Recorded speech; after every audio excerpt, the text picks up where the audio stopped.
जगदात्मना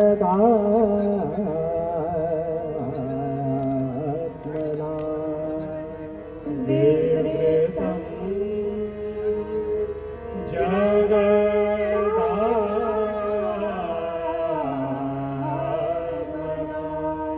नाद ब्रह्म तदानन्दम्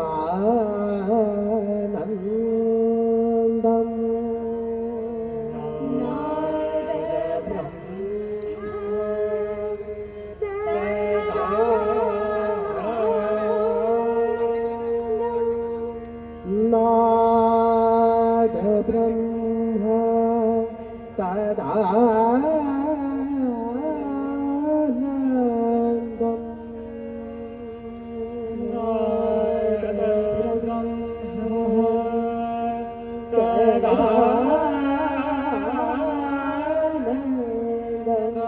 अद्वितीयम्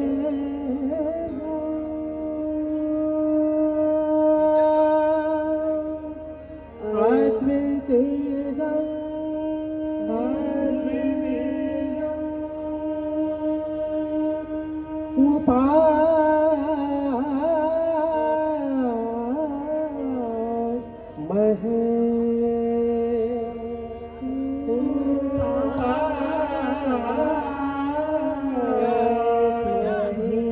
नाद ब्रह्म तदानन्दम्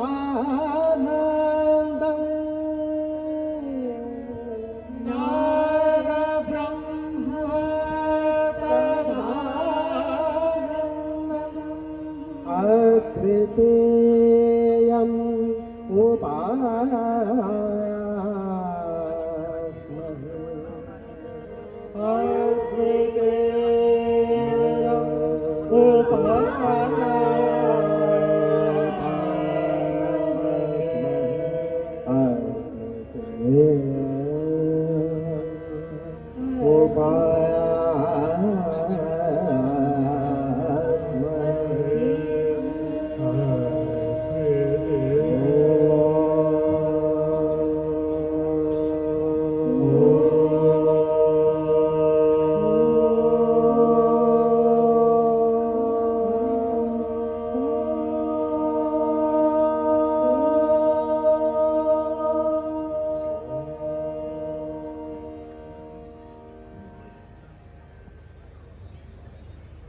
बहुत बहुत नमस्कार और आप सभी का बहुत बहुत स्वागत। आज हमारे बीच है काशी के एक जानी पहचानी हस्ती, एक जाना पहचाना सुपरिचित नाम पंडित देवाशीष जी। नमस्कार। आज हम यहाँ सब एकत्रित हुए हैं। पंडित जी की इन्होंने कई सारी पुस्तकें लिखी हैं। सबसे पहले तो मैं बता दूं कि ये देश के ख्याति लब्ध गायक कलाकार और साथ ही साथ उत्कृष्ट कोटि के गुरु और साथ ही उच्च कोटि के लेखक भी हैं और जिसको सांगीतिक भाषा में हम वाक्यकार कहते हैं। तो आज हम पंडित जी की 3 पुस्तकें हैं, तो उनमें से जो उनकी द्वितीय पुस्तक है अनुस्फूर्त, उसके विषय में कुछ चर्चा करने के लिए यहाँ पे आपके समक्ष उपस्थित हुए हैं। तो मैं आप सबकी ओर से पंडित जी का बहुत बहुत स्वागत और अभिनंदन करती हूँ।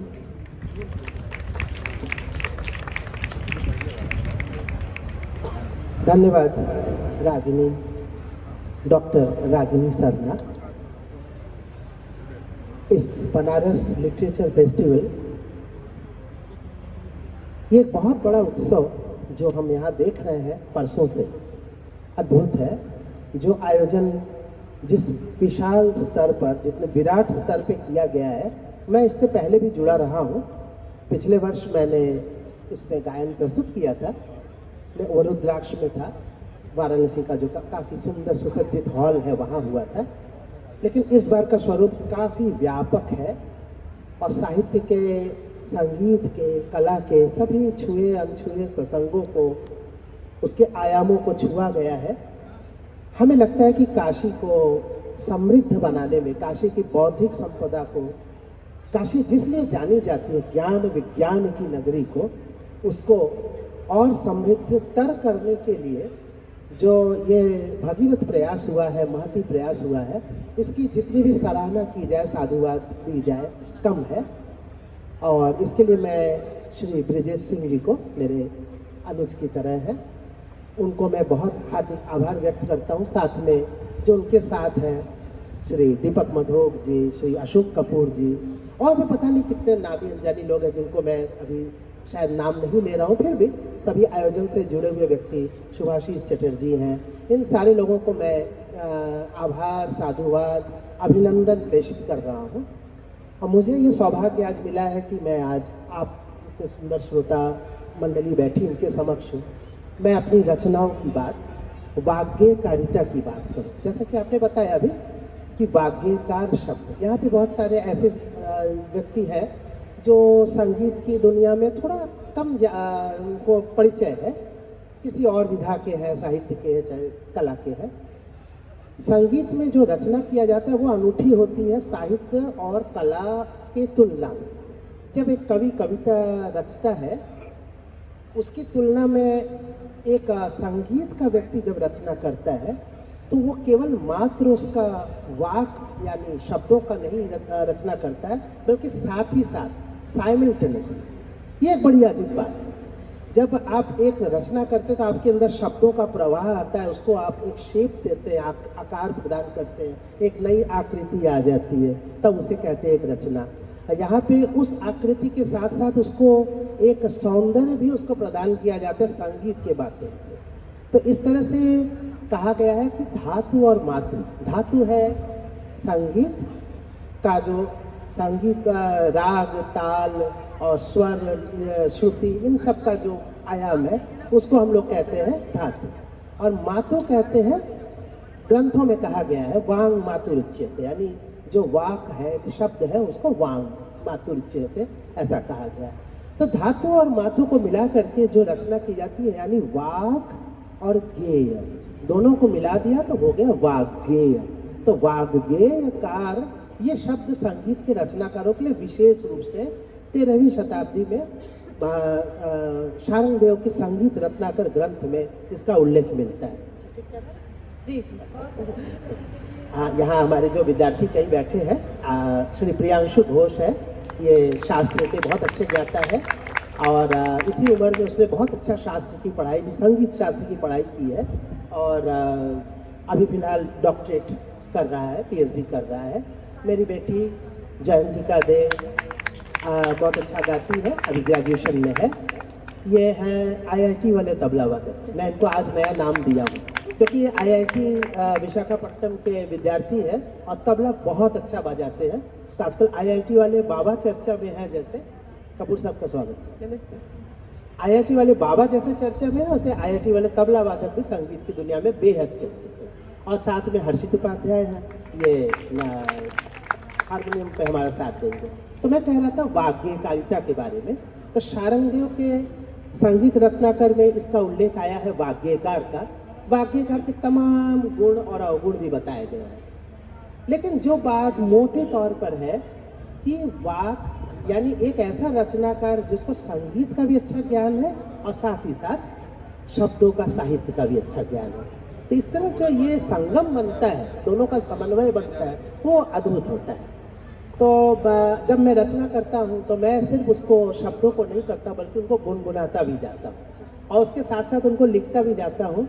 और एक और आश्चर्य की बात है कि वो न केवल रचना करता है, बल्कि उस रचनाओं को खुद गा के प्रस्तुत भी करता है। तो संयोग से भगवान ने मुझे ये कुछ ऐसी क्षमता थोड़ी सी प्रदान की है कि मैंने अभी तक 500 बंदिशें, उससे थोड़ी ज़्यादा ही रचना मैंने की है, जिसमें से 3 पुस्तकों में 400 प्रकाशित हो चुकी है। स्वतः स्फूर्त स्वरचित मेरी पहली पुस्तक का नाम है, थोड़ा कठिन नाम है लेकिन याद रखिए। स्वतः स्फूर्त यानी अपने से जो उद्भूत हो गया, उसको जबरदस्ती हमने खींच के क्रिएट नहीं किया, जबरदस्ती बनाया नहीं, वो अपने आप अंदर से उद्भूत होकर बाहर आ गया, स्पॉन्टेनिटी जिसके अंदर होती है। तो स्वतः स्फूर्त स्वरचित बना। जब पुस्तक 2005 में आई तो मेरा रचनाक्रम तो बंद नहीं हुआ, वो चलता रहा। तो जब आगे चलता रहा तो मैंने उसका नाम दिया अनुस्फूर्त, मैंने इसके बाद का। और अनुस्फूर्त के बाद तीसरी पुस्तक जो है वो उत्स्फूर्त हो गई। अपने आप वो भी प्रकट हो रही है। अब पता नहीं इसके बाद अंतःस्फूर्त होगा, क्या पता नहीं, हमको अभी आइडिया नहीं। क्या बात है गुरुजी। तो मैं ये जानना चाहती हूँ कि आपका रचना संसार तो बहुत विशाल है, जैसा कि आपने बताया और जैसा कि हम लोग जानते भी हैं। तो आपके समकालीन जो भी और अन्य गायक गायिकाएं हैं, तो आप किस प्रकार से, आपको कैसा क्या लगता है कि उनमें से कई सारे ऐसे हैं जो रचनाएं करते हैं, जिन कुछ पुस्तकें मैंने पढ़ी भी हैं, देखी भी हैं। तो आपको क्या लगता है कि उनसे आप अपने को किस तरह से अलग पाते हैं, कि आपकी रचनाओं की क्या खासियत या खास बात है जो आपको और अन्य रचनाकारों से अलग करती है? ये तो बहुत ही विशद विषय हो गया जी। मैं छोटे में समझने की कोशिश कर रहा हूँ। जी जी। रचनाकारिता, रचनाधर्मिता ये कलाकार का विशेष गुण होता है। अगर कोई कलाकार रचनाकार नहीं है, ये रचना धर्म या नवाचार या नया कुछ सोचने का साहस नहीं रखता है, या उसके अंदर वो प्रतिभा नहीं है, तो वो लकीर का फकीर है। जी। तो अब एक ऐसी कला या एक ऐसी विधा जिसमें परंपरा का बहुत महत्व है। अब देखिए, कोई भी जब साहित्य रचता है, कोई एक किताब लिखता है, तो शायद ही कभी पूछा जाता है कि आपने इस किताब की प्रेरणा किससे मिली, या आपकी लेखन की परंपरा कौन सी है। होती है परंपरा तो जरूर होगी, आखिर वो अचानक से कोई आम बिना पेड़ के तो नहीं टपक जाएगा, लेकिन उसके बारे में कम चर्चा होती है। एक कविता लिखी जाती है तो कवि के बारे में ये नहीं पूछा जाता है कि आपकी ये शैली किससे मिल रही है। वो अपना नया कहने के लिए स्वतंत्र होता है। साहित्य वाला नया कुछ लिखने के लिए स्वतंत्र होता है। साहित्य से मेरा आशय कवि भी है और गद्य भी है। तो गद्य साहित्य या पद्य साहित्य वो कुछ ना कुछ नया लिखने के लिए उसको काफ़ी साहस उसको दिखाने की बहुत ज़्यादा जरूरत नहीं पड़ती, वो लिख सकता है। लोग उसको एक्सेप्ट करते हैं, बल्कि नया होता है तो और ज़्यादा ही एक्सेप्ट करते हैं। संगीत की दुनिया बिल्कुल विपरीत है जी। जहाँ आपने नया सोचा नहीं कि 3-4 ओर से, चूँकि एक पारंपरिक विधा है, तो पीछे से सब मुझे उंगली उठाने लग जाते हैं, ये ऐसा नहीं होना चाहिए, हमारे पिछले महापुरुषों ने ऐसा नहीं किया है, हमारे पिछले वाक्यकारों ने तो ऐसा नहीं सोचा है। तो नया करने में इतने चैलेंजेस आते हैं।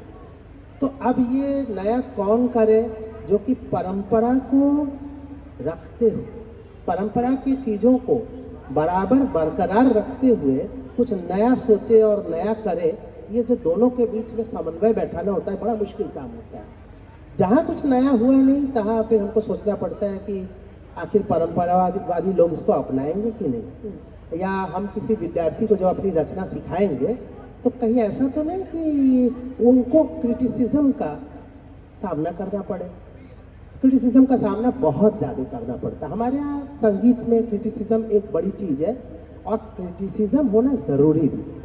क्रिटिसिज्म खराब चीज़ नहीं, क्रिटिसिज्म होना चाहिए, तभी तो आप विद्या में आगे बढ़ेंगे। जब आपकी आलोचना ही नहीं होगी, वाह वाह वाह क्या बात है, वाह छा गए ब्रो, और क्या आपका, हाँ इसी तरह आगे बढ़ते रहो। जो आजकल का ट्रेंड है, आजकल का ट्रेंड है। आप चले जाइए सोशल मीडिया पर, आपको वाह वाह के बाद और कोई दूसरा दिखाई ही नहीं देगा, भले वो वाह करने लायक ना हो या ना हो। इससे बढ़ावा देने से क्या होता है कि उसकी आंखों के आगे एक वाह वाह का पर्दा पड़ जाता है, वो आगे देख नहीं पाता, उसके सामने एक पर्दा पड़ जाता है, वहीं इसकी सीमा समाप्त। तो क्रिटिसिज्म तो आना ही चाहिए। क्रिटिसिज्म हर विधा के लिए जरूरी है, साहित्य में भी है, संगीत में भी है, कला में भी है, सभी चीज़ में। लेकिन यहाँ परंपरावादी कला में बहुत ज़्यादा इसका सामना करना पड़ता है। तो मैं अपने रचनाकार को, अपने अंदर के रचनाकार को मैं पाता हूँ कि मेरे अंदर कुछ कहने का साहस बहुत ज़बरदस्त है। मैं आलोचना से नहीं घबराता और आलोचनाओं को अपने गले में हार की तरह पहन लेता हूँ, और उसको याद भी रखता हूँ। ये मत समझिएगा कि मैं भूल जाता हूँ। आलोचना हुई नहीं कि मेरे अंदर दिल में वो बात बैठती है। आप तारीफ करेंगे तो मैं इस कान से सुनूंगा, उस कान से निकाल दूंगा, लेकिन अगर आपने आलोचना की तो मैं यहाँ रखूंगा उसको, और अगली बार मैं दिखाऊंगा कि मैं ऐसा नहीं है। मैं उसको जवाब जिंदगी भर जिंदगी देता रहूंगा कि ये आलोचना आपने की है, देखिए अब मैं उससे बाहर आ चुका हूँ। ये मेरे आगे बढ़ने का एक सिद्धांत है, और आगे बढ़ने का ये मेरा सोपान है। तो पहली बात, मेरे अंदर नया सोचने का साहस बहुत ज़्यादा रहा है, और इसी साहस के चलते मैंने नए नए अनेकों प्रयोग किए।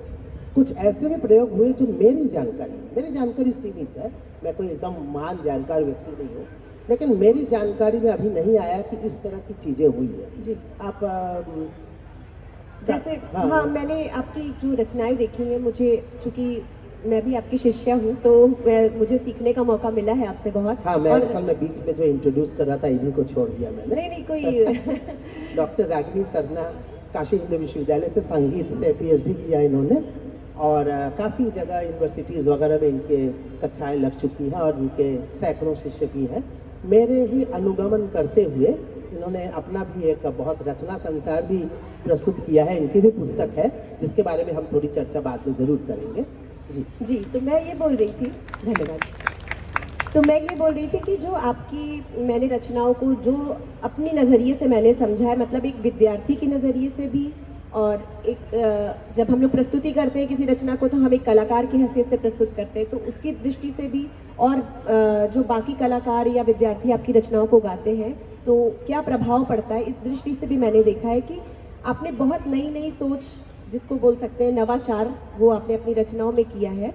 तो मुझे ये राग बैरागी भैरव की जो आपकी रचना है, जो बोलते हैं आरोही क्रम वर्णादि प्रबंध, इसके जो राग के अनुरूप जो स्वर होते हैं, जैसे सा रे म प नि सा, जो भी एक राग के जो अपने स्वर हैं, उस स्वर से प्रत्येक लाइनें उस स्वर से प्रारंभ होती हैं और उसका एक पूरा अर्थ पूर्ण उसका एक रचना बन जाती है। तो जैसे पहला लाइन क्या बताया? साम वेद सुर आधार, सा से प्रारंभ हुआ, रे मनुजा धर ले ध्यान, रे से फिर माँ, बैरागी के स्वरों में सा रे के बाद माँ आएगा, मन मंदिर ज्योत जले, फिर प से पल में मिटे सब अज्ञान। तो हम लोग प्रियांशु से एक बार ये रचना सुनना चाहेंगे। क्या बात?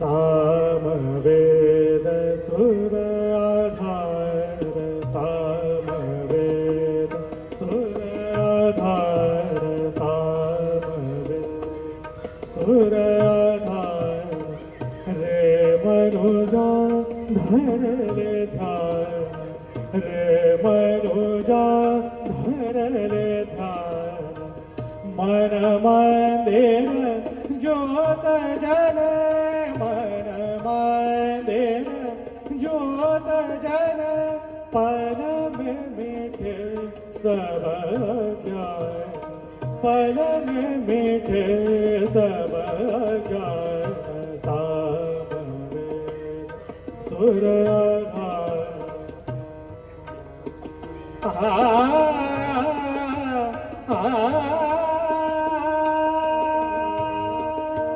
नेता होत कर करो काज, नेता होत कर करो काज, साध सुर को निधि जान, साध सुर को निधि जान, रे नर सुफल हो मेरे नर सुफल हो, मन से मिटे सब गुमान, मन से मिटे सब गुमान, सामवेद सुर आधार, सामवेद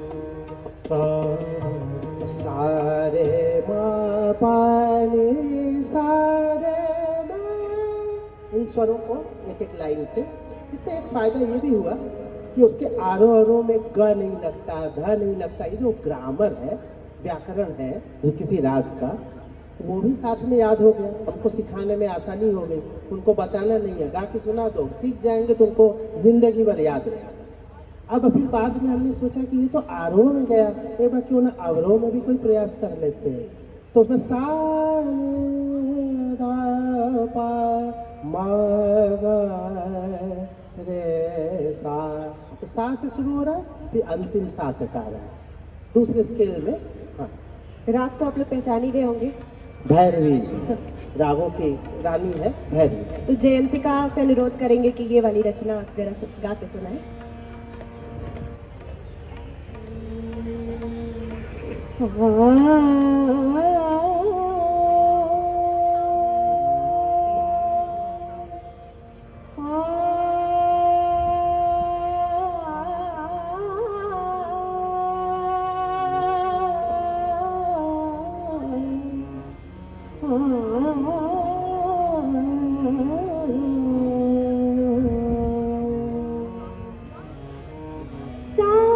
साकार सगुण ज्योत, साकार सगुण ज्योत, निराकार निगुण होत, निराकार निगुण होत, धर्म कर्म भगति प्रीति, धर्म कर्म भगति प्रीति, परम ज्ञान ओत प्रोत, परम ज्ञान ओत प्रोत, साकार सगुण ज्योति, साकार सगुण ज्योति, मंत्र यंत्र यज्ञ दान, मंत्र यंत्र यज्ञ दान, गहन ज्ञान पूर्ण ध्यान, गहन ज्ञान पूर्ण ध्यान, रे जग पुरग कार्य योग, रे जग पुरग कार्य योग, साधना के ये सुमान, साधना के ये सुमान, साकार सगुण ज्योति, अलग अलग जो पंक्तियां हैं वो सा से फिर नी से। इसका नाम अवरोही क्रम वर्णादि प्रबंध, ऐसा इसका। बहुत सुंदर रचना। इसके साथ ही साथ मुझे एक रचना और याद आ रही है जो कि बहुत अनूठी है अपने आप में, जिसको नाम वर्णादि प्रबंध हम बोल सकते हैं। तो इसमें जैसे किसी व्यक्ति विशेष का जो नाम होता है, तो उसके नाम को लेते हुए स्वरों, उसके नाम को शब्दों के माध्यम से पिरोते हुए उसकी रचना बनती है। तो ऐसी रचनाएं भी गुरुजी ने बहुत सारी की है। जो हमारे बहुत बड़े बड़े संगीतज्ञ हैं उनके नाम पे मुझे याद है कि आपने बहुत सारी रचनाएं की हैं। आपके मतलब हमारे दादा गुरुजी, आपके गुरुजी, उनके नाम पर आपने रचनाएं की हैं। तो वैसी भी एक रचना हम लोग सुनना चाहेंगे जो पंडित किशन महाराज जी के नाम पर है, जिसमें मुझे लगता है कि किशन महाराज जी एक तबले के, जो आप लोग सभी लोग उनके नाम से परिचित होंगे, बताने की आवश्यकता नहीं है। पद्म विभूषण किशन महाराज जी हमारे काशी के गौरव थे और उनका स्मरण इस मंच से किया जाना चाहिए और किया जा ही रहा है। इसके अतिरिक्त मैं अपने गुरु जी पंडित पशुपतिनाथ मिश्र जी, जैसे उनके नाम से लेकर प, फिर शु, फिर प, फिर ती, इस तरह से करते हुए पूरी रचना। मेरे दूसरे गुरु जी पंडित मुकुंद विष्णु काल्विन जी, उनके मुँह कुंद इस तरह से करते हुए ये। फिर उसके बाद किशन महाराज जी का हुआ, गुरई महाराज जी जिनका नाम शांता प्रसाद था, उनका काशी में सबसे बड़े वाद्यकार थे भावरंग जी, जिनको पंडित बलवंत राय भट्ट भावरंग जी के नाम से जाना जाता है। तो उनके नाम भावरंग, इससे सरस रंग एक रचना करते तो सरस रंग, उनसे और कितना बताएं। मुझे लगता है कि इसके नाम का भी मैंने किया, उसके नाम का भी किया, मेरे बेटे का नाम का किया। हाँ, मैं ये बताने जा रही थी कि गुरुजी को जब किसी को गिफ्ट देना होता है, जैसे बर्थडे में या कोई किसी आप कुछ अच्छा काम करें, तो गुरुजी की तरफ से गिफ्ट रहती है उनकी एक नई बंदिश, जो आपके नाम से वो तुरंत बना के आपको गिफ्ट कर देते हैं। तो किसी को अगर अपने नाम की बनवानी हो तो वो संपर्क कर सकता है गुरुजी से। तो खैर, किशन महाराज जी, पंडित किशन महाराज जी के नाम की जो बंदिश है वो जयंतिका से एक बार हम सुनना चाहेंगे।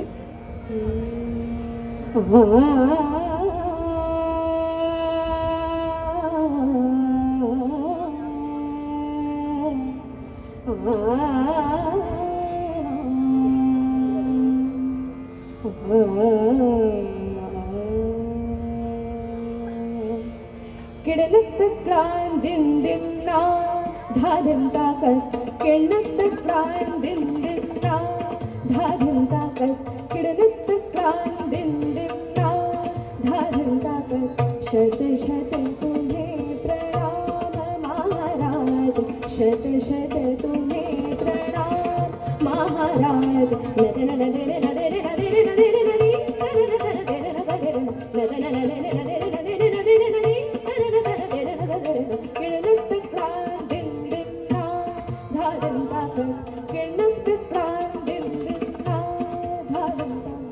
मगमधनि मधनि मधनि सा सा नी रे सा मगमधनि मधनि मधनि सा सा नी रे सा हाथ लिए संगीत ध्वज को हाथ लिए संगीत ध्वज को रात दिन लागे नाना दिन ताके रात दिन लागे नाना दिन ताके जन्म सफल की साधना बरसो जन्म सफल की साधना बरसो किरणक्तक्रान् दिन दिन्ना धाधन्ताकत् किरणक्तक्रान् दिन दिन्ना दिन दिन्ना दिन दिन्ना। वाह क्या बात। पंडित किशन महाराज जी का 100 साल यानी जन्म शताब्दी समारोह हुआ था, तो उनके यहाँ से आया था कि आपके एक बच्चों का होना चाहिए, 20 संख्या में थे, उनको लेकर के 20 लोगों को लेकर के मैंने सोचा कि कुछ भी सुना देने से क्या मतलब है, कुछ सुनाया जाए उनको जो श्रद्धांजलि वास्तव में हो। तो फिर उनके व्यक्तित्व को जब मैंने ध्यान दिया तो उनके व्यक्तित्व में हर गुण थे। वे बहुत अच्छी कविता भी लिखते हैं और बहुत अच्छा आर्ट भी उनका बहुत अच्छा होता है, आप घर जाके देख सकते हैं, उनकी बनाई हुई कृतियां हैं, तरह तरह के गुण हैं। इतने ज़्यादा तबला के अलावा बहुत सारे और भी गुण उनके, घुड़सवारी भी, ये भी। तो मैंने ये रचना उठाई, इसको बोलते हैं चतुरंग। चतुरंग में 4 प्रकार के शब्द आते हैं, जैसे किरणक्तक्रान् दिन दिन्ना, ये पखावज का बोल है। फिर उसके बाद जैसे हाथ लिए, तो ये शब्द जो आए शब्द हो गए। उसी तरह वो हाँ मगा मधनी मधनी रे मधनी सा, ये सरगम का हो गया। और तराने का शब्द है, हाँ जैसे नदर नदे रे नदे रे नदे रे नदे रे नदीम। तो ये जो चारों चीजों का मिला हुआ स्वरूप होता है, इसको हमारी सांगीतिक भाषा में चतुरंग या चतुह अंग बोला जाता है। चतुह अंग, 4 अंग है जिसमें। फिर हमने सोचा कि वे तबला वादक हैं, तो उनकी एक रचना है बहुत प्रसिद्ध है, गणेश परम की। तो उसका वो वर्णन करते हुए कहते हैं कि दिन दिन नागे नाना। तो कहते हैं उसका वर्णन करते हुए कहते हैं कि जो रियाज करने में हर दिन रियाज करता हो, नागा नहीं करता। तो इसको भी उसमें रात दिन दिन दिन नागे नाना दिन ताके, तो उसमें करते हुए हमने ये चीज़ किया कि दिन दिन ये सब शब्द भी किशन महाराज जी के व्यक्तित्व को उजागर करता हुआ होना चाहिए, 4 अंग भी दिखना चाहिए करके जब दिखाया तो मुझे याद है कि अनूप जलोटा जी सामने बैठे हुए थे, वो आके मुझे गले लगा लिए। और जब गला लगाए फिर उन्होंने अपने साथ में एक और थे मुकुंद से कहे कि मैं इसके इंस्टीट्यूट में जाना चाहता हूँ। और अगले दिन वो बिना बुलाए, मेरे बिना जानकारी के डायमंड में ठहरे थे, वहाँ से पैदल पैदल सीधे हमारी इंस्टीट्यूट बेलूपुरा में हाजिर हो गए। और मैं घर से था, दौड़ा दौड़ा आया उनको, कह रही उनको रिसीव करना चाहिए, इतने बड़े व्यक्तित्व के हैं। और जब आए तो इतना अच्छा लगा, इतना उनका व्यवहार था, इस बंदिश ने उनको इस तरह किया और किशन महाराज जी को श्रद्धांजलि भी हो गई। तो ये एक हमारी एक कभी कभी रचना कर्म बिना प्रयोजन के करना चाहिए, रचना करना चाहिए, बस करते रहना है, क्योंकि हमारे अंदर जो रचनाकार है वो मरे ना, ये देखना मेरा काम है। वो कोई और आके नहीं इसको उजागर करेगा, मुझे ही करना। मेरे बहुत सारे बच्चे भी हैं जो कि अच्छी अच्छी रचना भी करते हैं, मैं उनको हमेशा बढ़ावा देता हूँ कि हाँ और करो। हाँ गुरुजी, मैं इस बारे में थोड़ा पूछना चाह रही थी अगली रचना सुनने से पहले कि आप जो रचनाएं करते हैं तो वो क्या हमेशा कोई प्रयोजन से होती है, निष्प्रयोजन होती है, या आपको अचानक से कुछ सूझता है गाते गाते रियाज के समय कि ऐसा कुछ बनाना चाहिए, या इसकी क्या आपकी सोच क्या है रचना करने के पीछे और फिर उसको पुस्तकाकार करने के पीछे, दोनों ही आप बात बताइए। इसमें तुम्हारा कहना बिल्कुल सही है। रचना निष्प्रयोजन किया जाना चाहिए, और प्रयोजन भी अगर सामने एक क्रिएट कर लिया जाए कि हाँ, अगर आप अपने तय कर लिए कि सामने एक माउंट एवरेस्ट है, इसको चढ़ना है, तभी तो आप चढ़ेंगे, घर बैठे रहेंगे तो कहाँ से चढ़ेंगे। तो आप अपने आगे एक चैलेंज पैदा करते हैं कि चलो ऐसा करते हैं। तो ये चैलेंज खुद से पैदा करना चाहिए, वो ओकेशंस आप खोजिए, वो प्रयोजन खुद से खोजिए कि मुझे कुछ रचना करना है। फिर कभी कभी जब ऐसा करते करते आपके पास प्रयोजन खुद ब खुद उपस्थित भी हो जाता है। जैसे एक बड़ा उदाहरण आपको पता ही है, सभी लोगों को पता है कि मैं नवरात्रि में 9 दिन तक मैं अपने इंस्टीट्यूट में बैठ कर गाना ज़रूर गाता हूँ। 9 दिन लगातार शाम को मैं बैठता हूँ। उसमें पहले मैं अकेले गाता था, अब विद्यार्थियों की बड़ी संख्या में 150-200 लोग आ जाते हैं और बहुत ही जमघट मचती है। बहुत भीड़ आती है इसको सुनने के लिए। मैं रोज़ गाता हूँ बिना किसी प्रयोजन के, लेकिन मैंने उसमें प्रयोजन पैदा कर लिया। मैंने कहा माँ की सेवा, माँ की आराधना, माँ का जो वो कर रहा, मेरे लिए वही दुर्गा सप्तशती है। मैं पाठ नहीं करता, मुझे एक गाना गाना पसंद है, मैं उसी से अपना अर्पण करता हूँ, मैं अपनी भक्ति आराधना जो कुछ भी आप कहिए। तो उसमें मैंने सोचा कि किसी दिन नया राग एक ठो बनाते हैं। काफ़ी सारे राग बने मेरे इसी आदेश पर, रचना बनाई, कभी विलंबित, कभी द्रुत, कभी चतुरंग, कभी तराना, कभी कुछ ना कुछ बनता जाता है। और मज़े की बात है, लोग कहते हैं कि नवरात्रि साधना का समय है। बनारस में बहुत सारे लोग ऐसा मानते हैं कि नवरात्रि के समय ही साधना करने से उसका फल कई गुना ज़्यादा हो जाता है। लोग इसीलिए, अरे आप दुर्गा सप्तशती तो कभी भी पढ़ सकते हैं, माँ दुर्गा की कहाँ मंदिर भी खुला है, आपकी रचना आपके हाथ में, कभी भी पाठ कर लीजिए, लेकिन वो एक समय होता है। तो मैंने उस समय को अपने साधना के साथ जोड़ने का प्रयास किया है, और उसमें नई नई चीज़ें अपने आप माँ की प्रेरणा से गढ़ के सामने चला आता है। तो कभी कभी तो बहुत आश्चर्य होता है, चकित हो जाता हूँ कि आज मेरे ऊपर कृपा की धार बरसी है। तो ये ऐसी एक रचना है भी, कृपा की धार बरसे। तो मुझे लगता है कि वो मेरी कृपा की धार अपने आप बरसने लगी। तो जैसा कि बताया गुरुजी आपने कि आप एक प्रयोजन खुद से गढ़ लेते हैं, तो आप आज की जो युवा पीढ़ी है जो हमारे यहाँ आपके यहाँ संगीत सीखती है, जिसमें बहुत सारे मुझे लगता है 3 वर्ष से लेके 70 वर्ष तक के बालक बालिकाओं से लेके युवा से लेके अधेड़ जो भी है वो सारे संगीत में लगे हुए हैं। तो सब लोग तो एक प्रयोजन से नहीं भी सीखते हैं, कुछ विद्यार्थी प्रयोजन से सीखते हैं, कुछ अपने आंतरिक सुख के लिए सीखते हैं, कुछ जो भी संगीत में हर लोग अपनी अपनी अलग अलग चीज़ों को लेके आते हैं। ज़रूरी नहीं कि वो उसमें एज अ कैरियर उसको अपनाना चाहे। या तो मैं ये पूछना चाहती हूँ कि जो बंदिश रचना आप जो करते हैं, तो आप विद्यार्थियों के लिए या युवा पीढ़ी के लिए क्या सोचते हैं कि उनको भी कोई प्रयोजन ढूंढ लेना चाहिए आपसे प्रेरणा लेके, या स्वयं से प्रेरणा लेके? गुरु का काम है, गुरु का काम है कि वो उसके सामने एक उदाहरण रखे जी। वो केवल कहे ना कि ऐसा करना चाहिए, तुम्हें ये करना है, जैसा कि क्लासरूम की तरह हो जाता है, ऐसा करो वैसा करो। बाद में वो देखता है कि नहीं, ऐसा तो खुद ही नहीं करते। गुरु को उदाहरण बनना चाहिए स्वयं, और गुरु अगर उदाहरण बनने के काबिल है तो वो शिष्य आगे बढ़ता ही बढ़ता है। तो मैं अपने शिष्यों से भी हमेशा कहता हूँ कि प्रयोजन हो या ना हो, रचना करना चाहिए। अच्छा, जहाँ तक सीखने की बात है, मुझे लगता है कि संगीत शायद ही कोई ऐसा मनुष्य, क्या जानवर, पेड़ पौधा, कोई भी ऐसा नहीं हुआ जिसे संगीत पसंद ना हो।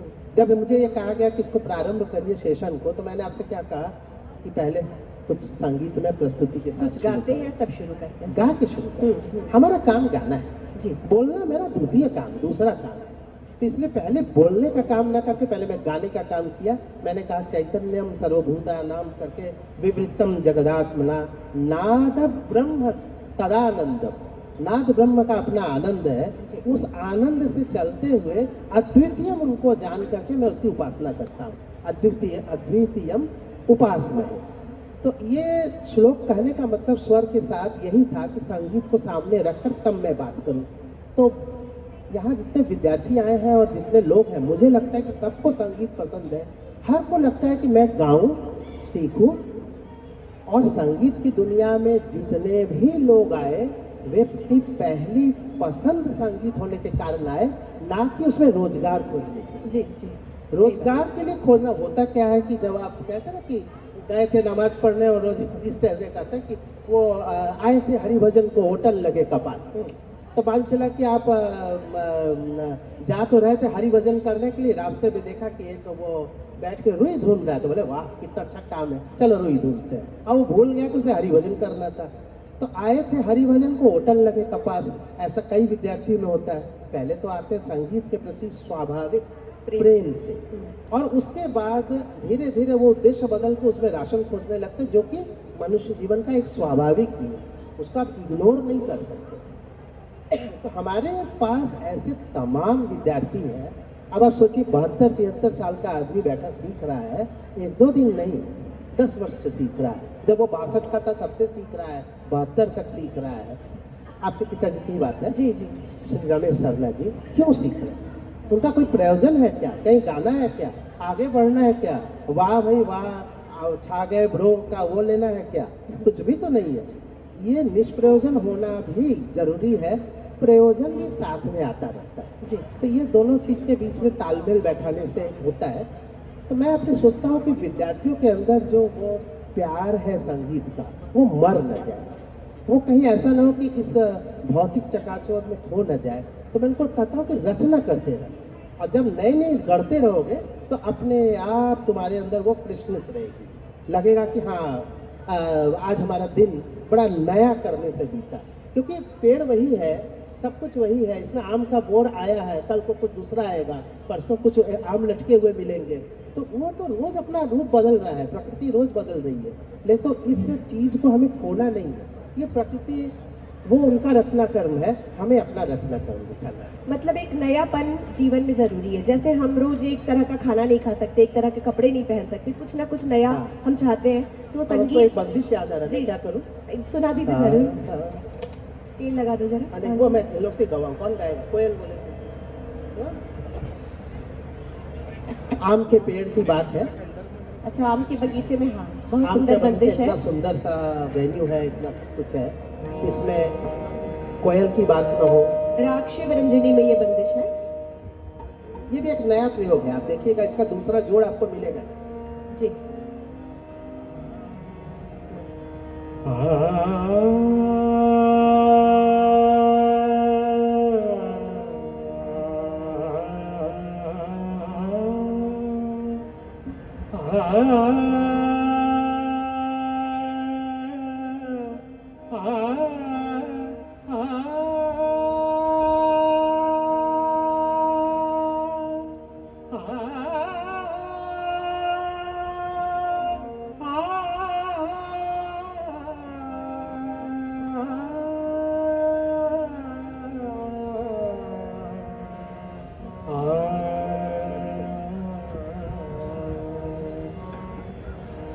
कोयल बोले को बोले,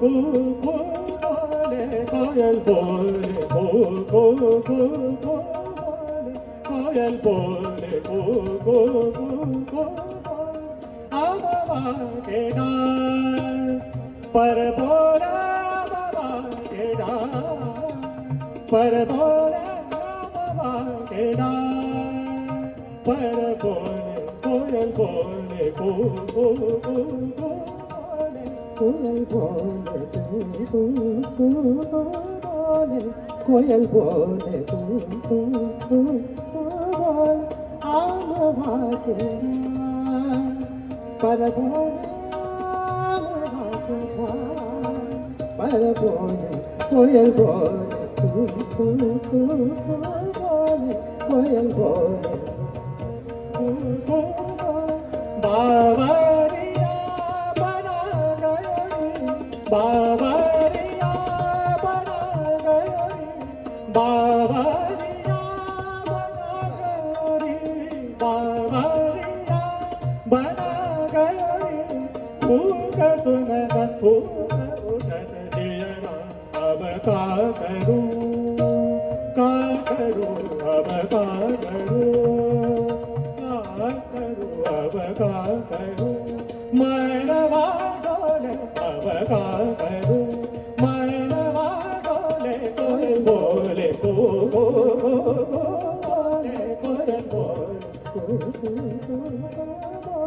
कोयल बोले, कोयल बोले, कोयल बोले, प्रयोग धर्मिका की बंदिश थी।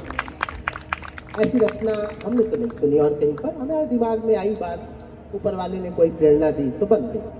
तो इस तरह की अलग अलग रचनाएं, एक वो स्वराज। हाँ, नवीन प्रयोगों की जब हम जो बात कर रहे थे, अभी बाकी विषय तो बहुत सारे विषय हैं, थोड़ा थोड़ा हम सभी को टच करना चाहेंगे जितना समय होगा उसके अनुसार। पर नवीन प्रयोगों में एक बहुत ही अनूठा प्रयोग है स्वरार्थ प्रबंध। जो संगीत के विद्यार्थी हैं वो जानते होंगे, लेकिन जो अन्य लोग हैं उनको मैं बताना चाहूँगी कि इसमें जैसे हम शब्दों को गढ़ते हैं इस तरह से कि जैसे राग का जो स्वरूप होता है, जैसे मान लीजिए राग पूरिया है, उसमें है स्वर नी म ग, धनी म ध म ग, ये इसका एक स्वर है, स्वर रूप। उसके साथ शब्दों को बुन बुन बुन के इस तरह से बनाया गया है कि न मांगू नी म ग, धन मद मांगू, धनी मध मग, सदा दरस साध धरे सा। तो ये एक बहुत ही, इसको कह सकते हैं कॉम्प्लिकेटेड और टिपिकल कठिन बंदिशों की श्रेणी में आता मैंने है। इसका कोई आविष्कार नहीं किया है, जी। ये पहले के ज़माने में लोगों ने किया है। मैंने देखा है 100 साल पहले के रचनाकार थे कुंडल गुरु जी, उनकी रचनाओं में मैंने देखा है गगरी सिर धरे, जी तो गगरे सिर सारे धरे, ऐसी करके रचना उनके अंदर थी। एक आध बनारस घराने के उसमें भी आती है कभी कभी, निसरस रंग में पगी करके। तो मैंने सोचा कि इस विधा को भी थोड़ा आगे बढ़ाया जाना चाहिए। क्योंकि कम सुनने में मिलती है। हाँ, ये जी, कम जी सुने। जी तो न मांगू धन मद मांगू सदा दरस, तो इससे अर्थ भी निकल रहा है, उसके साथ ये शब्द भी आ रहा है।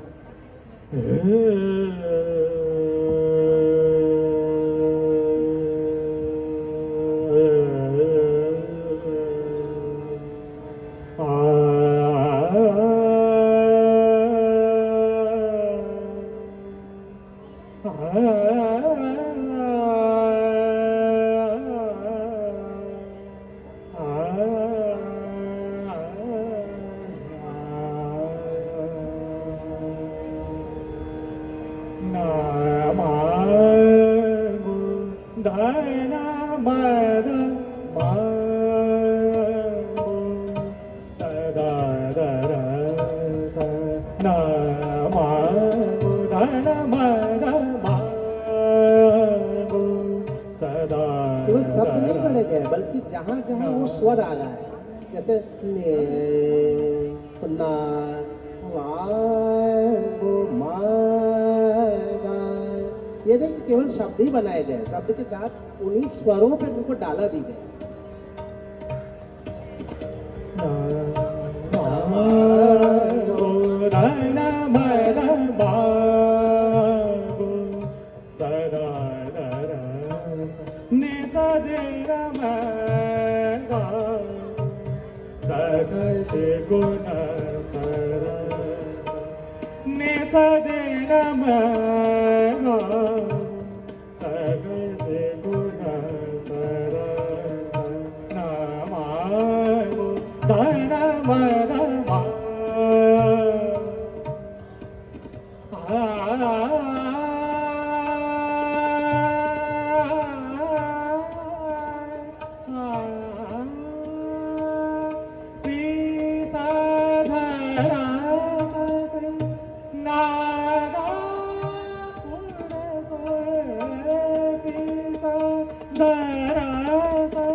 मधुरा नाम सोमर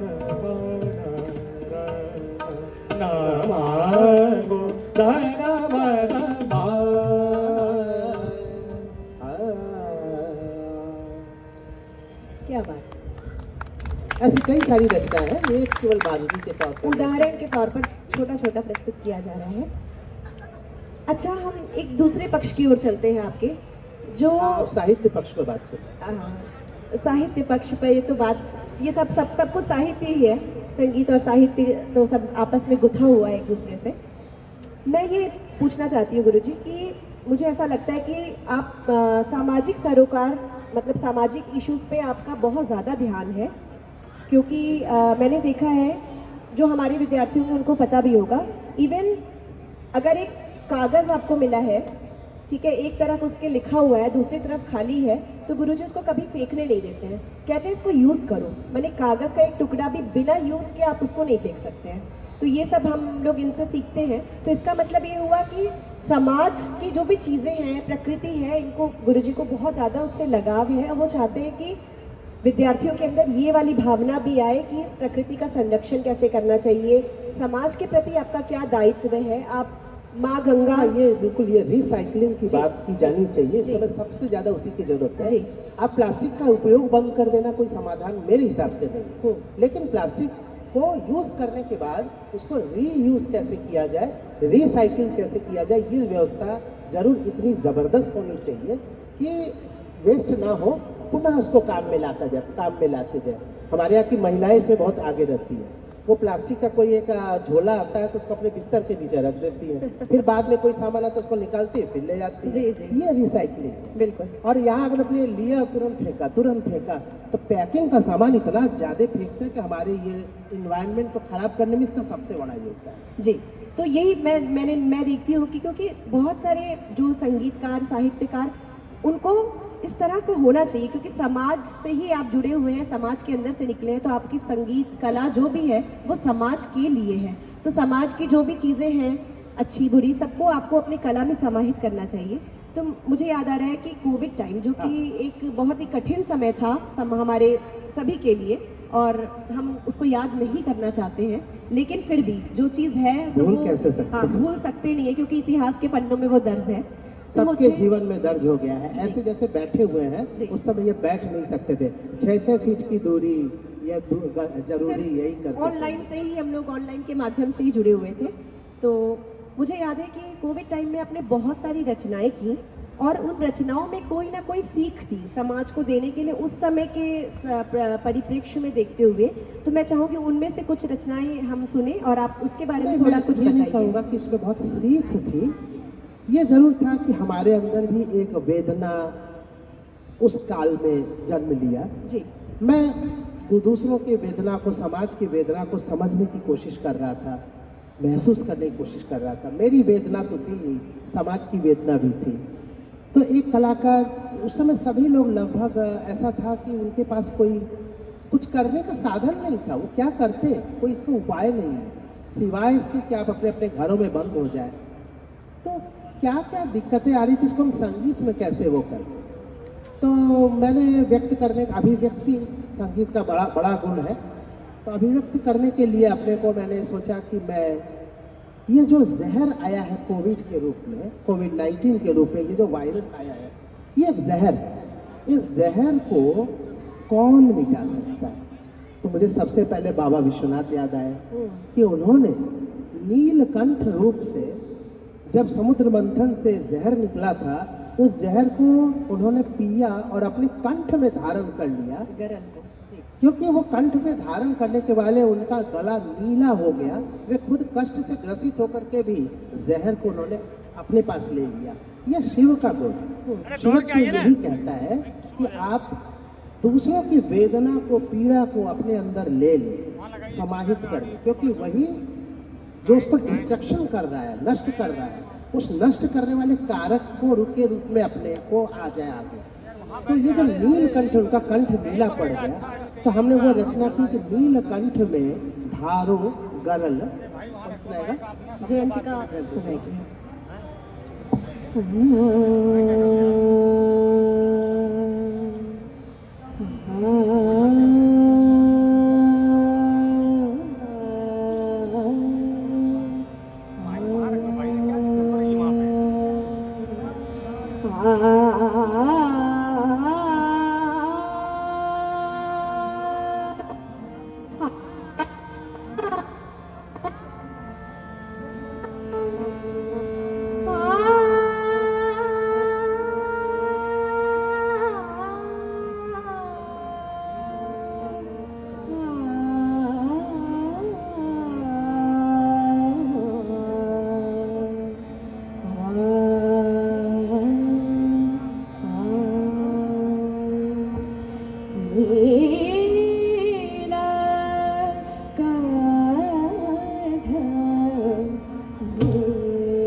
प्रणाम सिंह जी को मेरा प्रणाम। प्रणाम सिंह जी को मेरा प्रणाम।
डमरू बजाओ जीवन संगीत सुनाओ मेरा नीलकंठ में धारो गरल हरो सकल त्रास दूर करो जगत ताप कर त्रिशूल प्रहार संहार असुरन के पिनाक कर संधान डमरू बजाओ जीवन संगीत सुनाओ। ठीक है, तो ये इसके बाद मेरे पास एक दूसरा भी प्रसंग आया कि ये जो बच्चों को, छोटे छोटे बच्चों को, बाल बालिकाओं को, बालक बालिकाओं को घर में रखना इससे माताओं के लिए सबसे बड़ा संकट का काम है।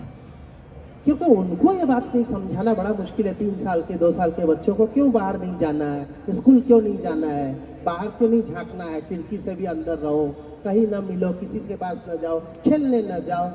तो हमने लगा कि यही तो माता यशोदा को भी कभी करना पड़ा होगा।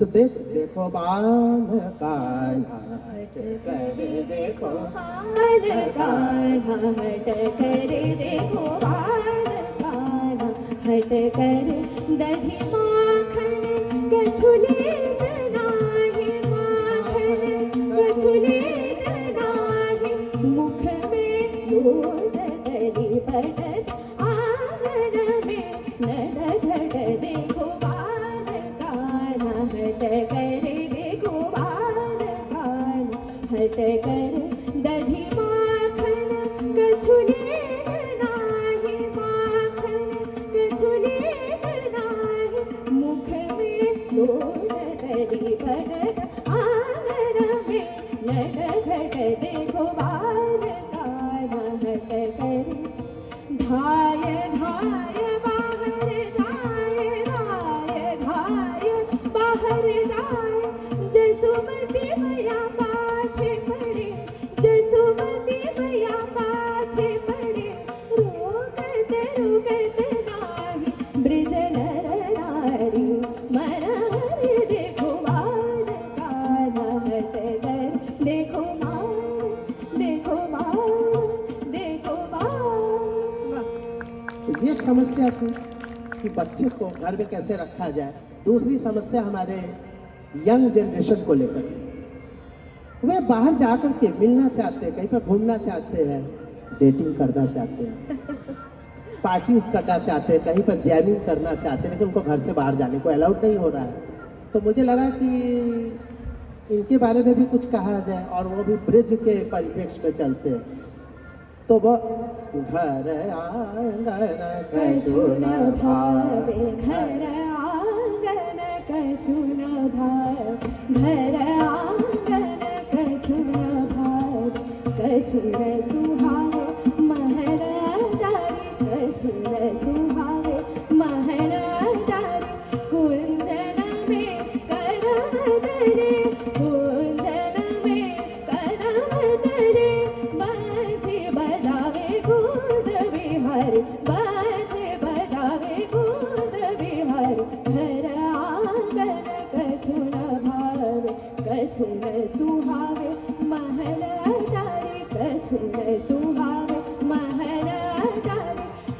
में कदम तले गुंजना में कदम तले बांसी बजावे गूंज बिहारी घर आंगन करुणवा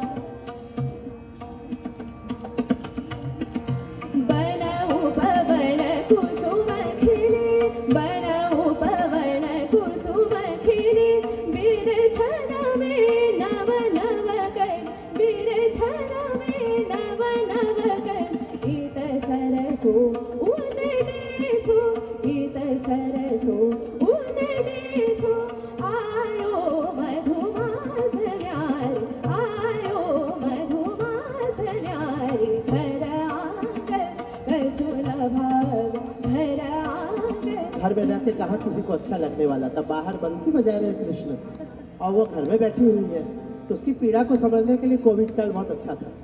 आप समझ सकते हैं कि बाहर न जाने का क्या दुख होता है। तो ये भी था, साथ में दिखा रहे कि बाहर वन उपवन कुसुम खिले, चारों ओर जो है अलग प्रकृति अपना रूप कहाँ बदल वो रोकने वाली है। लेकिन प्रकृति सुंदर हो गई थी हाँ, और सुंदर हो गई थी, स्वच्छ। साफ सुथरी हो गई थी, और उसमें बाहर जाना चाहते लेकिन बाहर जाना अलाउड नहीं है। तो ये सब चीज़ें थोड़ी, इसको आप फन कह सकते हैं, थोड़ा अपना रचनाक्रम कह सकते हैं। और फिर मैं ऐसा कहता था, उस समय तो चूंकि मोबाइल का ही ज़माना था, पूरी तरह से मोबाइलों आश्रित ज़माना, तो उसमें हम इसी बंदिशों को उठा करके व्हाट्सएप पर भेज देते थे और सबसे कहते थे तैयार करके हमें भेजो, हमें सुनना है, फेसबुक लाइव होगा। और उस समय हम लोगों ने फेसबुक लाइव किया 800 दिन, 800 दिन तक लगातार बिना किसी एक दिन का गैप लिए 800 दिन तक हम लोगों ने उस पूरे लाइव किया, और रोज नए कलाकार करते करते इतना अच्छा लग रहा था, रोज गाना बजाना। तो इसके बाद वो हाँ, एक चीज़ मैं कहना चाहूँगा कि आपको रागिनी सरना का भी कुछ गायन सुनना चाहिए। इन्होंने भी रचनाएं की है, वो बाद में, पहले मेरी एक रचना सुना दे।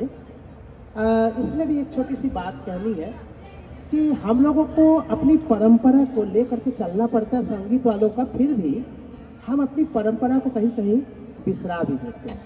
कई कई बच्चे ऐसा जिनसे पूछा जाए कि तुम्हारे दादाजी का नाम क्या है, तो एक बार थोड़ा सा झटका खाते हैं, अब परदादा पूछो तो बता ही नहीं पाते। तो अब ये परंपरा अपनी है, विरासत है, अपना लीनियज है, उसको भूलना नहीं चाहिए। तो अब जब आप आगे हमारे संगीत का परिचय, हमारे पीछे महानुभाव जो लोग थे वे हैं, तो उनको जब आप देखते हैं कि सदा रंग अदा रंग, इनसे पहले भारत ने नाट्यशास्त्र लिखा, शारंगदेव ने संगीत रत्नाकर लिखा, अहोवल ने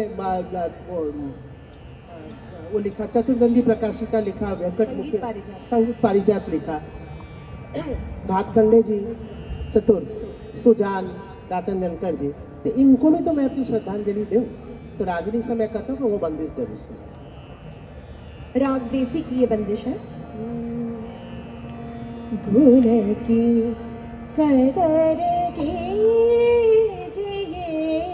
निर्गुणी, गुण की कदर कीजिए निर्गुणी, गुण से ही आवत ध्यान, ध्यान मान धन लक्ष्मी सुख संपद, गुण की कदर कीजिए निर्गुणी, कदर कीजिए, गुण चर्चा किए सब मुनि गण, गुण चर्चा किए सब मुनि गण, भरत मतंग शारंग देव, अहोबल चतुर सुजन, लाई परम पद, गुण की कदर कीजिए निर्गुणी। भरत मतंग शारंग देव चतुर सुजन, सब इनका सबका नाम लेते हुए एक श्रद्धा उनको सुमन अर्पित भी किया।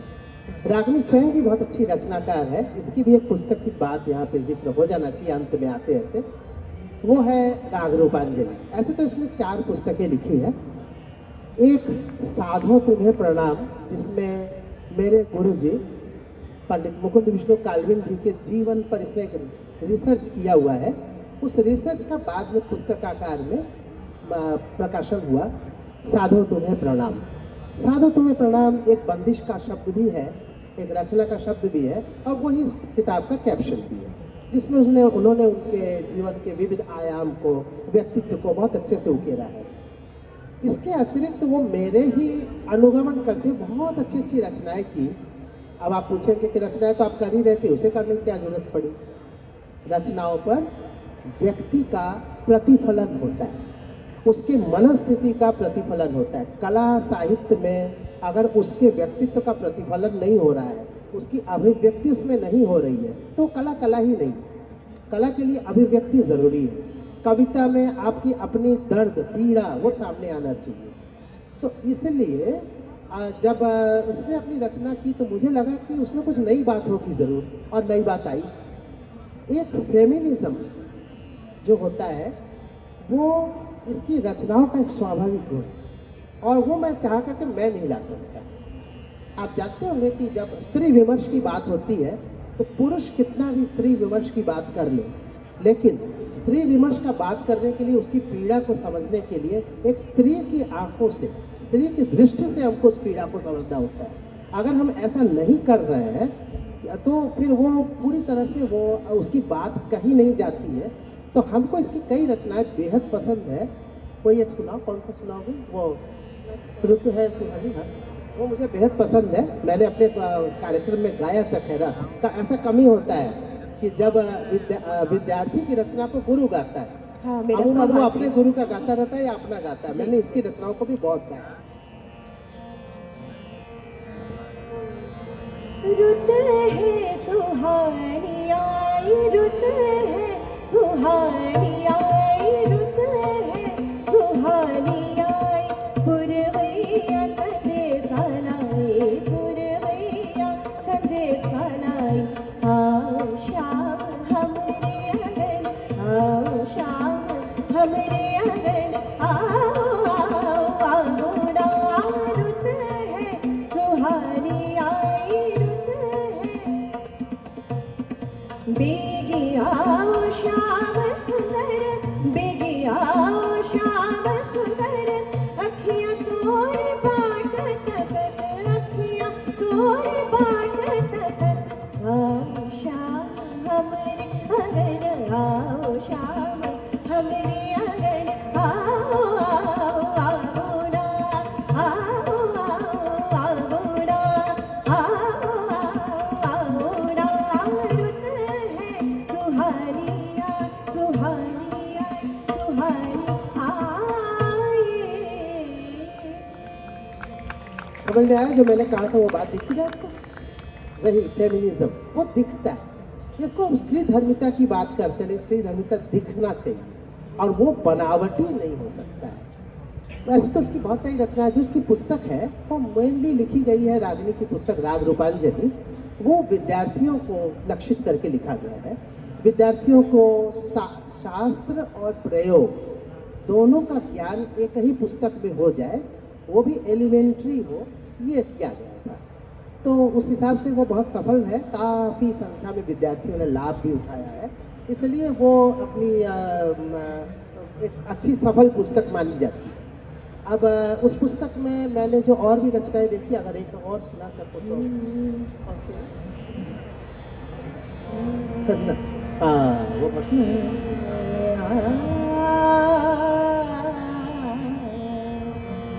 सजना तू पिवारी जाओ, सजना तू पिवारी जाओ, सजना तू पिवारी जाओ, मेरो बनावा बस कर लीनो, सजना तू पिवारी जाओ, सजना।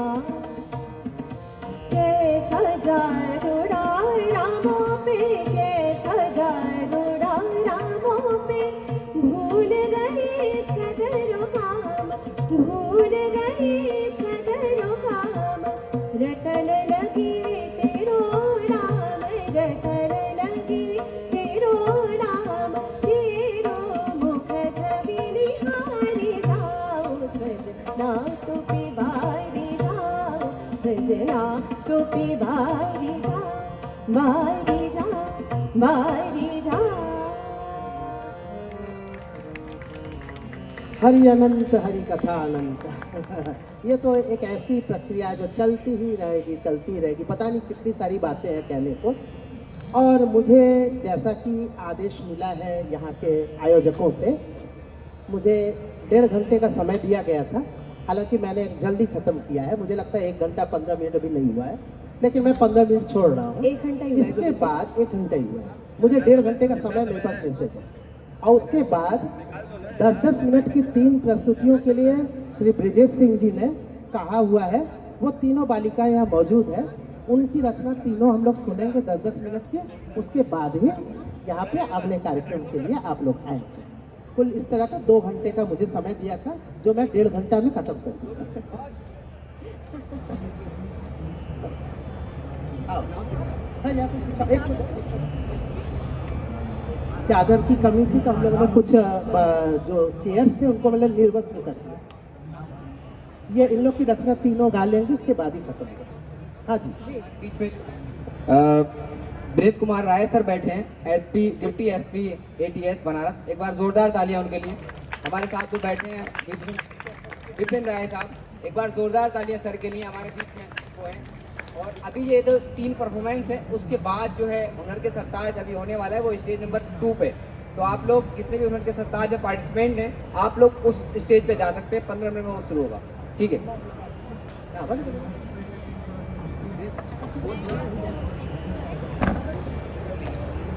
ये सामने से अमन माइक दीजिए। मेरे भाई ये बता देते हम लोग कहाँ ये दे सकते तुम ले लो डालो। एक पढ़ना नहीं, ये गड़बड़ उसका लीड थोड़ा खराब है, ये सही है।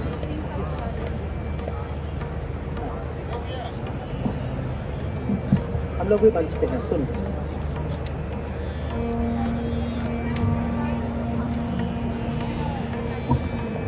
जैसा कि श्री ब्रिजेश सिंह जी ने यहाँ एक प्रयास किया हुआ है कि जो स्थापित नाम है उनको भी ये बुलावे और साथ में बनारस की नवीन प्रतिभाओं को भी सामने लाए। और नवीन प्रतिभाएं अगर नहीं आएंगी, अगली पीढ़ी नहीं आएगी, तो समझ लीजिए कि संगीत, साहित्य, कला, कोई भी फेस्टिवल का कोई महत्व नहीं है। इसलिए ये जो उन्होंने ये कहा था कि 3 अपने विद्यार्थियों को यहाँ पे प्रस्तुति के लिए जरूर 10-10 मिनट दीजिए, भले ही 10 मिनट हो, लेकिन उसमें वो अपना दिखावे। तो यह है सुश्री डालिया मुखर्जी, जो कि देखने में आपको भले ही छोटी लग रही है, लेकिन इसने अभी आकाशवाणी का एक उच्च श्रेणी का ग्रेड होता है जो डायरेक्टली बहुत रेयर लोगों को मिलता है, BI ग्रेड, वो इसने पाया हुआ है तमाम कॉम्पिटिशन्स। इसका बायोडाटा इतना लंबा है कि मैं पढ़ना नहीं चाहता, गाना सीधे सुनते।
ना तुम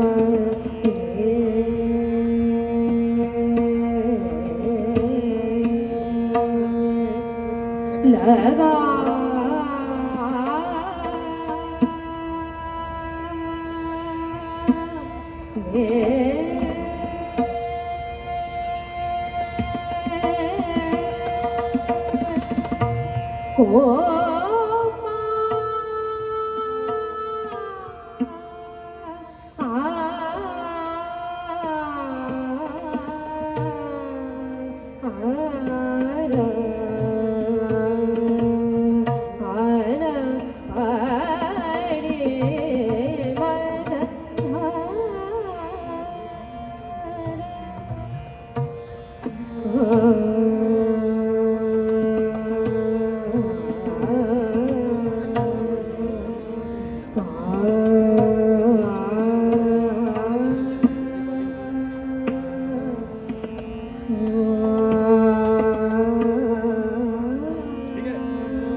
आ